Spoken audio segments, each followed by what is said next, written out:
और चलिए आपको कन्याकुमारी से आ रही तस्वीरें दिखाते हैं। ध्यान लगाने के लिए पीएम मोदी कन्याकुमारी पहुंचे हुए हैं। विवेकानंद रॉक मेमोरियल में प्रधानमंत्री मोदी ध्यान लगाएंगे।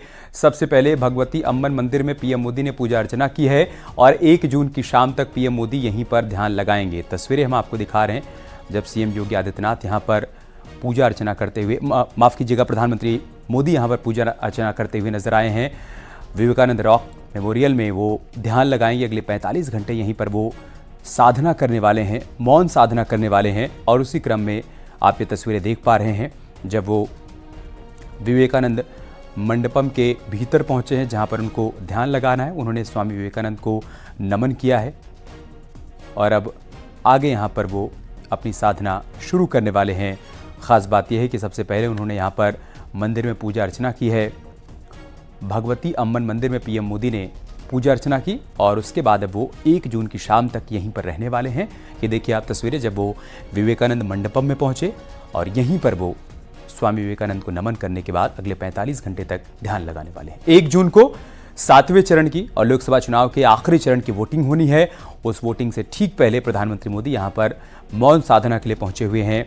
दूसरी तरफ काशी में आज चुनाव प्रचार का शोर थम गया, जहां पर कन्याकुमारी रवाना होने से पहले प्रधानमंत्री मोदी ने काशीवासियों के लिए एक संदेश भी जारी किया और कहा कि 1 जून को काशीवासी एक नया रिकॉर्ड बनाएंगे। भारी संख्या में लोग यहां पर मतदान करने के लिए निकलेंगे और काशीवासियों से अपील करने के बाद प्रधानमंत्री मोदी कन्याकुमारी के लिए रवाना हुए।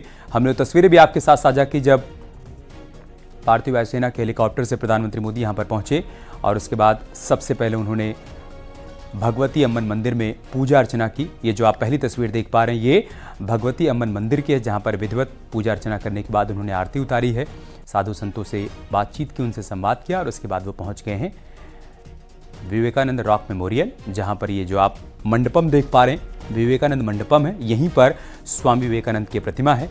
स्वामी विवेकानंद को नमन करने के बाद प्रधानमंत्री मोदी अब यहीं पर मौन साधना करने वाले हैं। अगले 45 घंटे तक वो यहीं पर मौन साधना करेंगे। और इन सब के बीच विपक्ष की तरफ से पीएम मोदी के इस दौरे, इस कार्यक्रम को लेकर सियासत भी खूब हो रही है। विपक्ष की तरफ से कहना है कि वोटिंग से ठीक पहले प्रधानमंत्री मोदी का यहां जाना और मौन साधना करना, ये सब कुछ वोटर्स को लुभाने के क्रम में किया जा रहा है। दूसरी तरफ बीजेपी की तरफ से पलटवार किया गया कि पीएम मोदी जनसभाओं में लोगों को संबोधित करते हैं, विपक्ष को उससे भी दिक्कत और परेशानी होती है। और अब जबकि पीएम मोदी मौन साधना कर रहे हैं, विपक्ष उस बात से भी परेशान है। हालांकि हम बार बार ऐसी तस्वीरें देखते रहते हैं जब प्रधानमंत्री मोदी साधना करते हैं, मौन साधना करते हैं, भक्ति में लीन नजर आते हैं। आपको याद होगा 2019 में ऐसी तस्वीर सामने आई थी बाबा केदार के दर से, जब केदारनाथ धाम में वो ध्यान गुफा में गए थे, वहाँ पीएम मोदी ने ध्यान लगाया था। और इसके बाद अभी हाल फिलहाल में हमने देखा था इसी साल जब वो द्वारकापुरी गए थे, समुद्र के भीतर जाकर उन्होंने भगवान कृष्ण की पूजा अर्चना की थी। उस दौरान उनके हाथ में एक मोर पंख भी नजर आया था। और अब जबकि 7वें चरण की वोटिंग होनी है, उससे ठीक पहले कन्याकुमारी पहुंचे हुए हैं। मतलब है कि काशी से कन्याकुमारी तक पीएम मोदी के नाम को लेकर चर्चा हो रही है। एक तरफ काशीवासी उनके नाम को लेकर वोट करने की तैयारी में जुटे हुए हैं 1 जून को, और इन सब के बीच प्रधानमंत्री मोदी कन्याकुमारी में मौन साधना करने के लिए पहुंचे हुए हैं।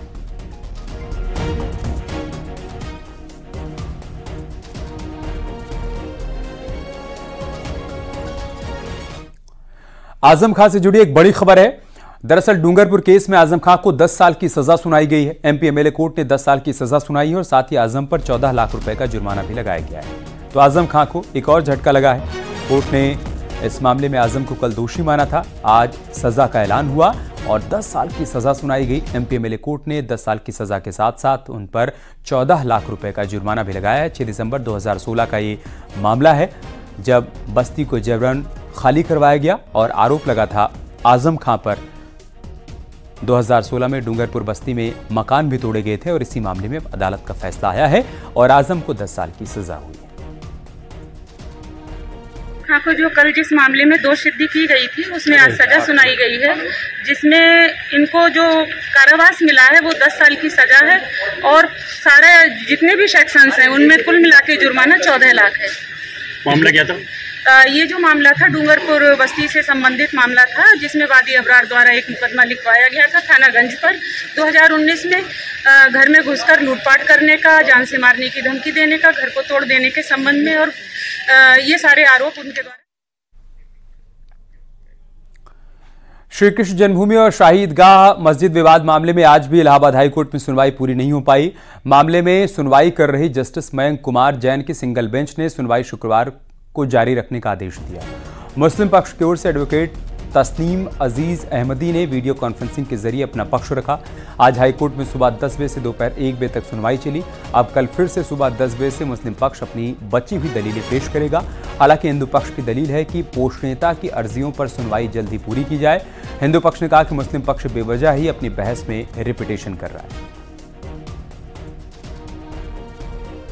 श्री कृष्ण जन्मभूमि और शाही ईदगाह विवाद को लेकर के हाई कोर्ट इलाहाबाद में जस्टिस मयंक जैन साहब की अदालत में कोर्ट नंबर 89 में श्री कृष्ण जन्मभूमि मामले की सुनवाई हुई और ये सुनवाई सुबह 10 बजे से लेकर के 1 बजे तक लगातार होती रही।